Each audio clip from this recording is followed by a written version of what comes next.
Tom Collins. This is week 10, our second week of Gin Month, and now we're graduating a little bit more into the complexity of the added ingredients of citrus. I mean, this is essentially a whiskey sour with carbonation on top. This is going to be served in a Collins glass named after this very drink. Now, the Collins glass is much taller than a highball, got 16 ounces versus a typical highball would be around 10 ounces.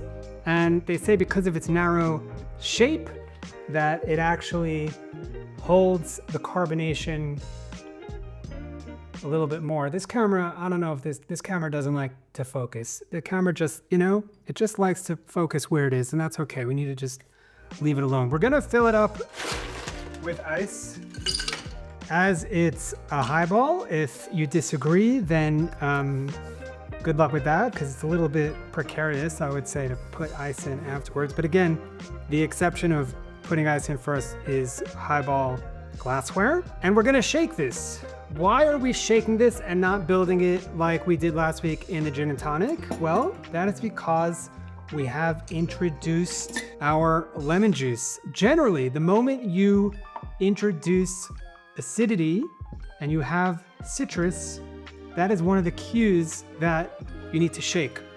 There's other cues, like if you're using egg whites or some other ingredients, but this is a pretty good standard right now to keep in mind. I was looking for this, of when we shake. However, we're adding carbonation. We're gonna add soda water. So first we're gonna shake our sweet citrus spirit ingredients, and then after that we gonna top it up with some soda water. So what is in this drink? Well, this should be very familiar to you, right? We have our base spirit, which in this case is gin, because Gin Month. We have our citrus, we have a sweet, and we have carbonation.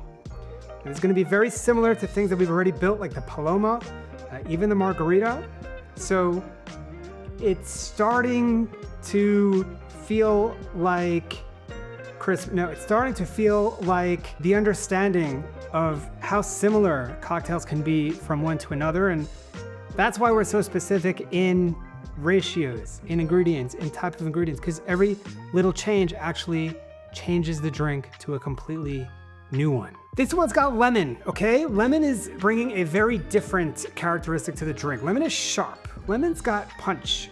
So again, our base spirit is there to keep things grounded and try and counterbalance the lemon. Perhaps, unlike last week, a Beefeater, as was our control last week, which is a classic London Dry, perhaps you can use a more citrusy or botanical forward gin because we're counterbalancing this sharpness of the lemon. We're gonna stick with the London Dry, but just know these two are interplaying with each other. The sweet is going to round out the drink, of course, and keep our spirit and citrus balanced. And then of course our carbonation is there for structure, the actual delivery of the drink.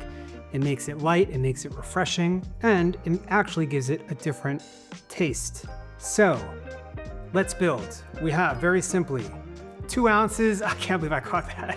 Why did I say anything? I could have played that off like I always do that. 2 ounces, this is the 1 ounce, so okay.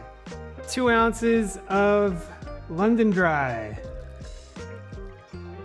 1 ounce of fresh lemon juice.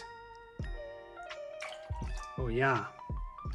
0.75 ounces of simple syrup. I made this yesterday. This is a Demerara simple syrup. I don't know why I did that. I just saw the Demerara and thought it would be interesting, but you could definitely experiment with regular white sugar, brown sugar, Demerara honey. They'll all give slightly different characteristics. Now for a 0.75, I like this OXO type of jigger because it has 1/2 ounce and 1/4 ounce markings that are very clear to see. So for 0.75, 3/4, we're gonna do 1/4. Really makes you happy that you were not absent that day for fractions. And then half an ounce, which should equal 3/4 of an ounce. One important tidbit to mention here, classically, Tom Collins called for a full ounce of simple syrup, of sweet. Modern day ratios have scaled that back because it was a little bit too sweet forward. So just so you know, you could also give it a little bit more kick with a little bit more sweet if that's to your liking, but we're gonna go with the modern day ratios here. So we're gonna add our ice to that. One more for good luck. We're gonna give that a good shake.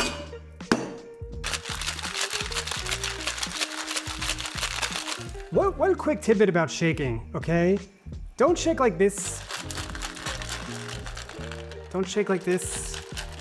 All right, yes, it's a bit of theater. Cocktail making is a bit of theater, but the idea is, I'm hearing some noises, to really aggressively agitate and dilute and mix and incorporate and all these fancy words. Mix like you mean it, okay? I like to go up and out because it's really agitating. And you can see like you're actually doing something.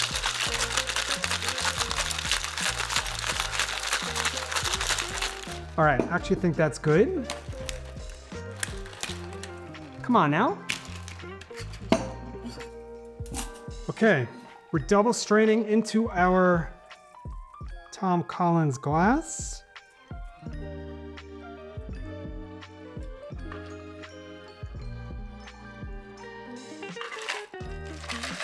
I'm gonna stop there, even though there is a little bit more liquid in there. And we're gonna add our carbonation. Ideally, your carbonation should be chilled.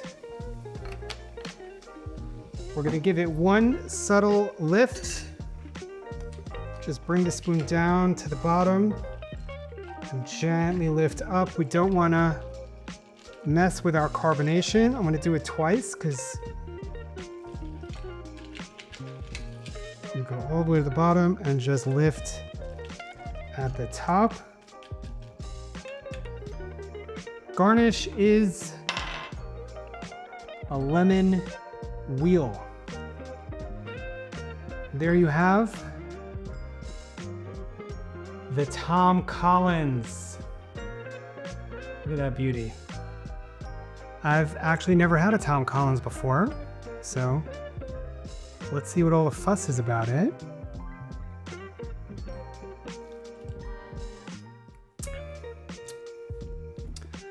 That is actually quite sweet. I could see why they scaled it back. Don't do an ounce. That's definitely sweet enough, which is surprising because there's not that much sweet in here. But this simple syrup is somehow like bringing out the natural sweetness in all the other ingredients.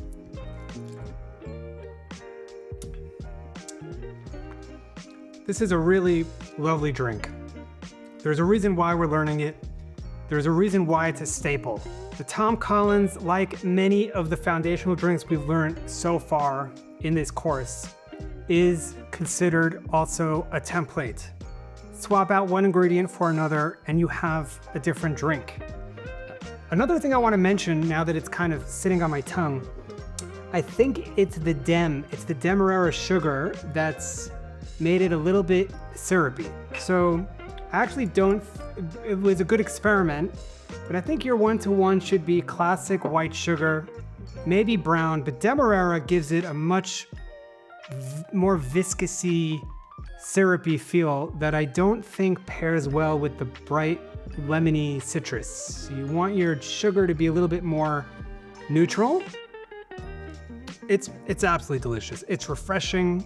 It's like a sweet, lemony. You know, the gin is kind of in its place in this drink. It's really not as forward as the gin and tonic, for example. The gin and tonic leaned more into that spicy type of kick. This leans more into the balanced vibe of the sweetness and, of course, the lemon punch. Some things I want to mention, I'll refer to my notes so I get it right, okay? This drink is a playground. If we swap the gin for a bourbon, you get a John Collins. If you use Old Tom Gin instead of London Dry, you're gonna get a softer, rounder, slightly sweeter drink without even changing the syrup. If you use a honey syrup instead of the simple, you're drifting towards a bee's knees with bubbles.